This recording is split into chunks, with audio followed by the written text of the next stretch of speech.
ကိုခေါင်းငိတ်နေတဲ့ပုတ်တင်ညိုလိုလူတန်းစားထဲမှာကျမတို့လူငယ်တွေမပါပါဘူးရှင်စာလေးကိုဆုံးထိနားထောင်သွားပါတပုံအမှန်တရားကိုကြောင်ပိတ်ရိုက်ပြီးတိတ်မှန်ကြောင်ပြောနေကြတာဟာလူကြီးလူကောင်းနဲ့လားအမေဒါဆိုတားလူကောင်းမဖြစ်ချင်ဘူးအမြင့်ရောက်ဖို့သူတစ်ပါးဘဝတွေကိုချနေရတာဟာအောင်မြင်မှုတဲ့လားအမေဒါဆိုတားကြရှုံးခြင်းမှာပဲပျော်ပါရစေအမားကိုအမှန်လုပ်ပြီးပြောရမြခေါင်းငိတ်နေတတ်တဲ့ပုတ်တင်ညိုလိုလူတန်းစားတွေကြားမှာအမေသားမပျော်ဘူးအမေကြောင်းတက်ခေါင်းလောင်းတန်တွေကိုနားပိတ်လို့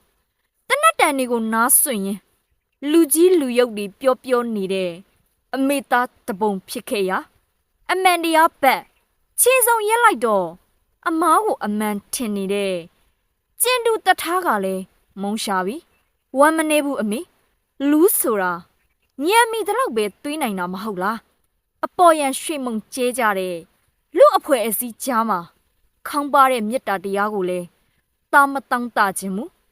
နေရထက်တည်ရခက်ရတဲ့ဘဝမှာအလွမ်းကိုအတန်တိတ်တက်ထားတဲ့အမေအပူကိုငုံထားရတဲ့အမေသားကတပုံကောင်းလေအမေရဲ့ဝေကြီးနှလုံးသားဖြင့်ရင်၍